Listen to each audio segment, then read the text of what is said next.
Welcome to Brandon Hall Group's Excellence at Work podcast.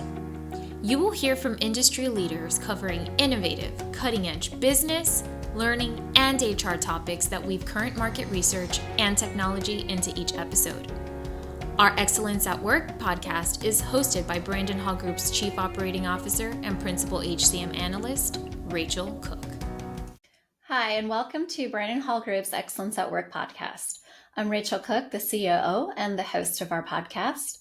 I would like to welcome with me today Christoph Kufer, the Director of Skills from Learning Pool. Hi, Christoph. How are you doing? Hi, Rachel. I'm fine, thanks. Great. And today Thank you for being here. And today we're going to be talking about making the most of personalized learning with skills development and AI. And I also want to congratulate your team for winning 6 Brandon Hall Group HCM Excellence Awards, or actually 3 in HCM Awards and 3 in Excellence in Tech Awards from this year. Congratulations. And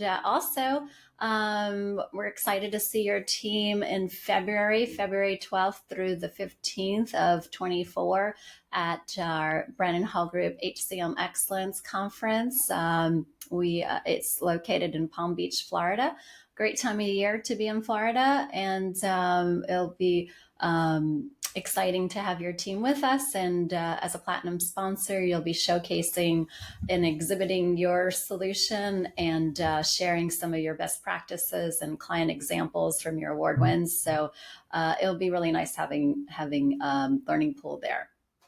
And a little bit about Christoph. You've been working in HR for over 20 years as a specialist, head of human resources, and most recently as an entrepreneur. He was a founding partner and managing director at People Analytics AG, which was acquired by Learning Pool in 2022. He is also an author of Better Boss book series and lecturer for digital HR. So that's, as recently being acquired by Learning Pool, and just a little bit about Learning Pool for those of you that may not know them as well, or you may know them. They are an end-to-end e-learning provider, a firm that believes in extraordinary achievements emerge when organizations invest in their people. Founded in 2006 by Paul McElveny in Derry, Northern Ireland, Learning Pool embarked upon a mission to revolutionize online learning, starting from the humble setting of a kitchen table. Oh, I remember those days when we were before acquiring Brandon Hall Group or Brandon Hall Research. We were around our kitchen table too for about a year. So great. It's great having you here with me today, and I'm excited to pick your brain about personalized learning, skills development, AI, all that great stuff that we've in the learning and HR space have been talking about for years. And now it's just kind of moving at a rapid pace with AI and the emerging tools out there. So, what is it like, first of all, being acquired and kind of what has that year looked like? And then especially with the onset of AI. Yeah, so we have been acquired, as you said, almost 1.5 years ago. So I also started at the kitchen table. So we all three have something common. And we were looking to become part of something bigger, of a bigger organization where we have a worldwide outreach with our application. And so it was, for me, a very great achievement to become part of Learning Pool and really come in with a solution that allows skill-based learning with a lot of AI. So we have specialized in building a matching machine, understanding what skills are, for example, in a learning content or in a job description, and also being able to match job ads or vacancies with people to define also where they have gaps, but also make a recommendation what's the best learning content to overcome that skill gap. So this was what we have done the last 5 years before we have been acquired. And now we do it together with Learning Pool. So Learning Pool has a lot of learning content and is specialized in and knows exactly how to do learning, and the platform that they have with authoring and adaptive content and so on. And with our skills recommender machine, we actually have now a complete and comprehensive platform. What do you think are some of the biggest challenges that learning professionals face today? Mhm. I think there are many. On one hand, it is that businesses are changing so fast, markets are changing so fast, and you've been asked as an L&D responsible to make sure the people always adapt to the new technologies or how business is done. And so you need to constantly train people. But on the other hand, people have less time at work and just to do training. So you try to bring the training in a most efficient way, in a way that people enjoy doing training. So there's a little bit of gamification coming in, but also like to enable people that they can do the job with the fast change at work. I think this is one of the biggest challenges. You can continue and then say, okay, actually to find people, if you don't have them, it's maybe not an L&D responsibility, but it's also a very big challenge. Not only to train and upskill them, also to keep and retain them. And there's also a lot that you can do by supporting them in development, but by also offering them new career opportunities so that people really stay and feel like the company cares about me and my growth and my development. What do you see are the biggest or most important skills that a learning professional needs, and two, a leader needs in today's environment? Mhm. So learning professionals, I would say, as we all work more with data and try to understand and interpret data, I also believe there is a lot that in the L&D department that you can do with data. Understanding what skills really are needed, or how many people have what level of skills, and where do I need to provide learning? Is it for entry level? Is this to become an expert? Also, so better understanding also your offering that you have. So I would say there's a lot about interpreting with data, so analytics, but also understanding what you need in the future. So maybe together with the business to elaborate, okay, what skills do we require in the future? Which is Right. also, you need to understand a lot about the business and about the markets and how the business will evolve. So I would say these two come up right now if I think about it. And for leaders, on one hand, there are skills like the whole leadership has changed over the last 3 years. On one hand, we have to learn how do we manage teams remotely more and more, and how we manage this balance, having people in the office, but also outside the office. And it's all about trust and how to deal with different individuals and needs. On the other hand, it's also, I strongly believe in diversity. I strongly believe that if you want to solve these complex problems these days, you need a lot of people where they can bring in their own ideas and be themselves. So to create an environment where people really are feeling that they can bring up their ideas is also something where I believe leaders have to spend more time on, or think more how they can provide this environment. Um, I also believe that on one hand you need cross-functional skills, but also you need technical skills. So it's always the balance. Even as a leader, I believe you need to understand your business. You need to understand the technical capabilities. I don't believe that a good leader has not really the knowledge what's going on in the business. So I still believe this is more and more important, especially when markets are changing. So also predicting the future and providing a compelling vision to people is something where I believe this is important for leaders. Yes, and going back to your point about being able to manage a hybrid workforce, we've been having a lot of conversations with companies that are in different phases of their return to work, and hearing from both the managers and also what they're dealing with as far as the response to coming back to the office is challenging.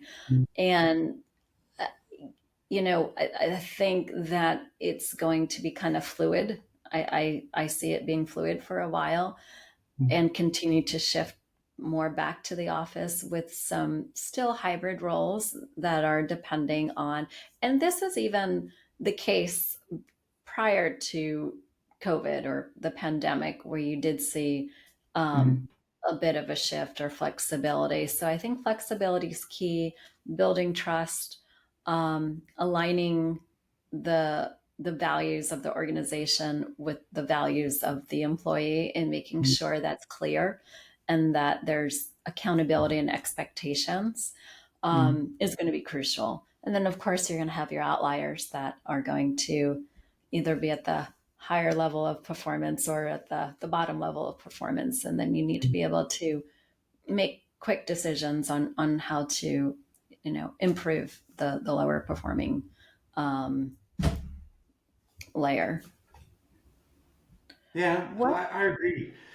I agree. It will be interesting to see because we have less and less workers in the world, and we have a lot of jobs that have to be done. So it would be interesting to see if, because of Mhm. the lackness of workers, companies have to more accommodate the wishes of the employees rather Mhm. than just pushing through what the employer thinks is right. So hopefully this is aligned somewhere, but this will be very interesting to look over the next years how this is going to evolve. Yeah, it almost needs to be there. There needs to be a shift in mindset and a shift in the desire by, and I don't want to speak for everyone, but there is this sentiment where there's more of complacement, not going above and beyond. Where maybe I don't know, a couple decades ago, that people strive to want to work longer or want to, and not that we shouldn't be concerned with work life balance, but the work life balance can get in the way of performance either. So there's just Yeah. not a right recipe of how to, I think right now, how to slightly alter that mindset, if that's the right way of Mm. if that's the right message. But going back to AI, and you talked about some of the challenges and today's climate and leaders and skills with AI. What are the benefits and what are the trends and predictions do you see coming out of this? Mm. Okay, so there are many, but let's focus on the ones I have in front of my mind. So one is definitely that I believe you have to adapt faster than ever before. Okay, we have heard this because businesses are changing faster than before, and so to make learning available that people can focus, which is really important now, and get the learning content in the most efficient way, I believe will be crucial. So that you don't have too long learning cycles. So it's really shortened to exactly what you need today for today, or what you need maybe in a year's time because the business is going to change or you're going to change your role. So this means to me much more personalized than learning is provided today. So if I look in many companies, based on maybe your location or your life cycle, the employee life cycle, if somebody started, for example, so as a new joiner, maybe some learning content. If you are in a specific region, you might have some content, for example, compliance content. And then basically the rest is depending on your role. But if you use this approach, then a lot of people go through the same learning content, and sometimes they don't need all of that. Maybe the focus is for one more in this area, let's say negotiation, and the other one more in communication, and the third one more in the technical area. So what I believe is that in the future, this will more personalized. So you look at skill gaps, and based on skill gaps, you push learning to individuals. For example, And that's that's something I see very strongly. So faster adaptation, it's more motivating for the employee, and it's less expensive for the company. and that will make a big difference, because I think that's been one of the challenges for learning, is to be able to provide it at the right time for the appropriate need, and Mhm. for it to be meaningful and valuable for the learner to want to participate, and to be able to experience immediate gratification or results or improvement or insight to help them. Otherwise, why are they, you know, I think everybody has an appetite for learning, some more than others, but for for the learning to maximize its access or Mhm. value, to be able to customize it and to have it accessible, and to develop it a lot quicker with AI. This is all great stuff, and so it's exciting to kind of see where we're headed and what it's going to look like, even a year from today, if we meet again at the same time, what has happened and transpired across 2024. Yeah, exactly. So this is one trend I see. Another trend is that AI will actually be more involved in the design of learning content, or will actually be the underlining method for learning. So, for example, all these chats that you can train, for example, a conversation with an employee.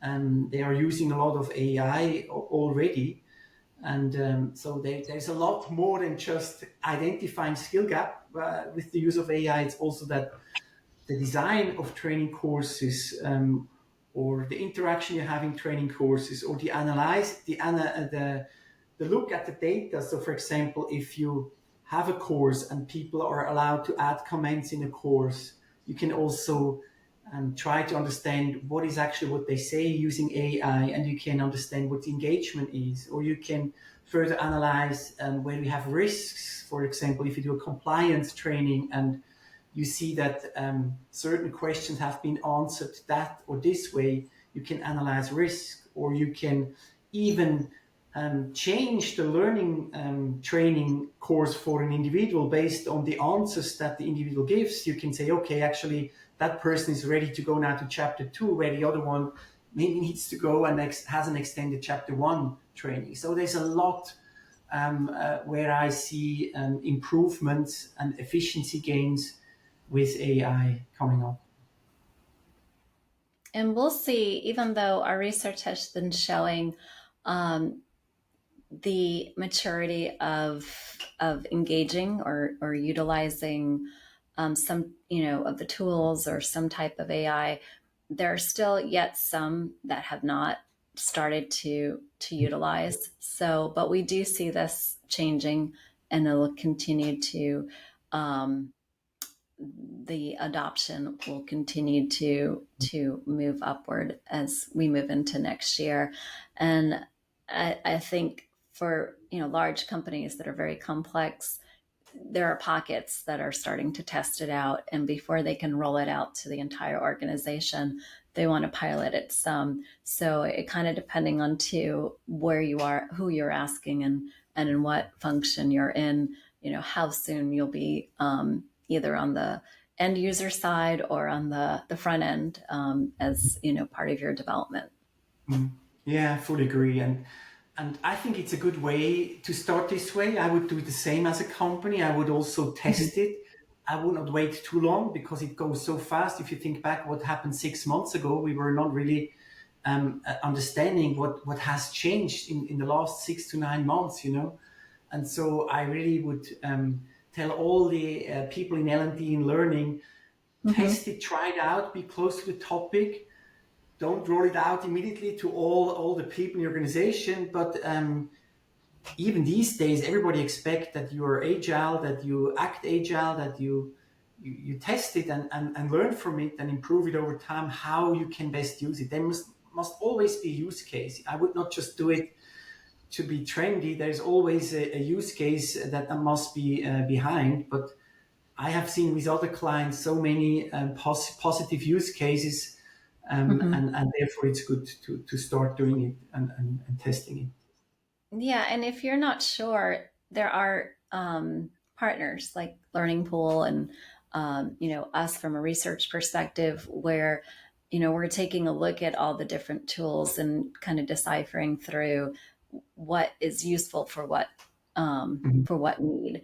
And again, that's going to continue to evolve. And I think making sure if you're uncertain and you don't know where to start, there's some quick wins or some quick, easy to access, even, a lot of it's free right now. But, if you obviously want to be able to strategically use it, you want to have some kind of platform to deliver it and, and have a strategy in place so that, it will adapt with your needs and align Mhm. with your business needs. Yeah, fully agree. Christoph, before we wrap up today, is there anything else you want to share with our community? No, I think what I really believe is what I said before. AI and also skills, because we have been working in skills for many years, are really game changers. I really think the future will be with skills. There's some challenges and which you have to overcome as a company. For example, you need to be aware of what skills do you need. It's not an easy question to answer. And there, I believe it's worthwhile to invest. It's also worthwhile, as you say, to talk to companies like yours, even ours. We have sometimes a discussion with potential clients where we also consult and try not just to sell a platform, but also saying how you could approach it best with our platform, without our platforms. There are different other platforms that are usable, but it's always good to understand what I really need as an organization. And so, yeah, so there's a lot going on, and a lot of experiences we already made. So approach us or approach people, talk to people. This is the best way, I think, to learn fast. That's right. Thank you, Christoph, and thank you for joining us today. And I look forward to seeing your team in February 12th through the 15th at our Brandon Hall Group Excellence HCM Excellence Conference in Palm Beach, Florida. So take care and see you soon. That's a wrap for now. Thanks a lot, Rachel. Bye.